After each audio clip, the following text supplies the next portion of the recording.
Hi people, how's it going? I'm just driving back towards where I stay near Christchurch. I went to a town about an hour away last night to a meeting I was invited to, and about 20 people there. It was very interesting.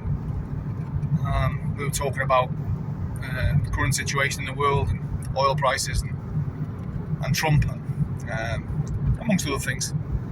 And they were talking about things that possibly could happen if things get much worse, here in New Zealand and the rest of the world, the Western world, and how the price of oil is going to affect us all, affect our standard of living, affect the price of food, the price of everything, how it controls us. And anyway, it was quite scary for me, anyway, because you don't really, most of us don't really talk about this kind of stuff, But last night we covered a lot of ground, and it freaked me out a little bit, I don't mind telling you.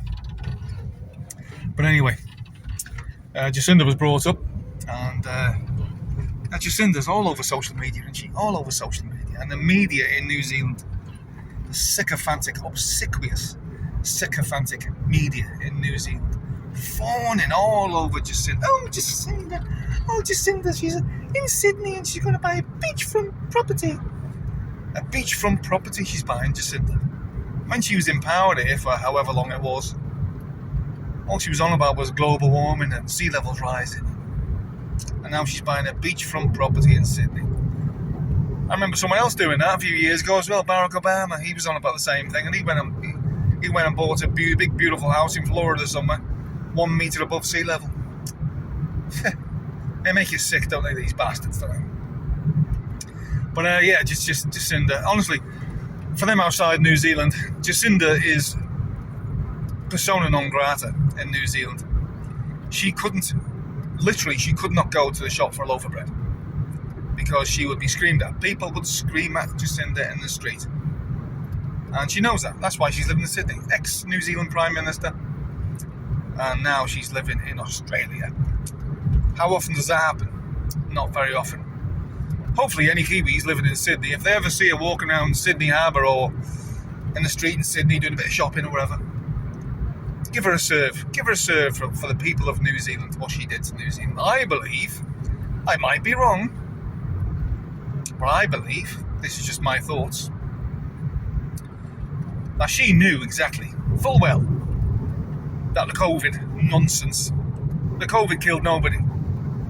What did kill people was the jibby. That killed thousands here in New Zealand, thousands. And she made it compulsory. They say, oh no, it's not compulsory, but if you don't take it, you're going to lose your job, lose your livelihood. But but we're not forcing you. We're not forcing you to take it. But if you don't, we're going to your life up. That was Chris Hipkins said that, 2IC at the time. And he came out, when Chris Hipkins came out, about a year or so ago, when Sean Plunkett asked him in an interview, and he said, nobody was forced to take the vaccine. Nobody was forced to take the vaccine. And yet, he's all over the media. I mean, I remember him saying it. If you don't take the vaccine, you're going to lose your job. And that's it. Your job is at risk. No, not at risk. You're going to lose your job, and that's it. But nobody was forced, apparently. And the same bloke, Chris Hipkins, doesn't even know what a woman is either. I remember Sean Plunkett asking him. He said, what is a woman? Oh, you've got me there, Sean. You've got me there, Sean. This was a senior politician under the Jacinda government. Oh, you've got me there, Sean. I mean, for sake, a woman. It's not hard, mate. A 10-year-old could say what a woman is. It's just a freak show. The whole thing's a freak show. But anyway, Jacinda as well, she was given 30 million US when she came out of power. $30 million. Dan Andrews in Victoria, Australia, I think he got something like 50 million US. 50 million? For what? Do state premiers and prime ministers of countries, do they normally get a big lump sum like that? No, they don't. They don't. But is the media asking any questions? No. No. Is there anything in the newspapers? No.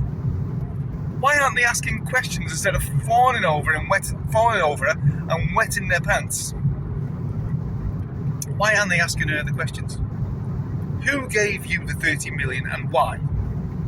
It's an easy question, isn't it?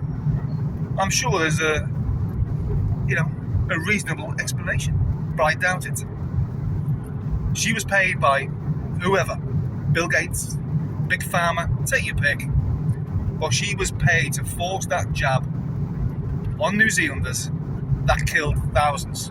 So I would say Jacinda is responsible for mass murder in New Zealand. Yes, I'm saying it here on camera. Jacinda Ardern is a mass murderer. And she's got away with it. The media, all over the world, especially left-wing media, which is nearly all of it, they think she's marvellous. And they ask no questions of her, and instead they'll probably come after me, like I give a shit. But anyway, I'll leave you with that.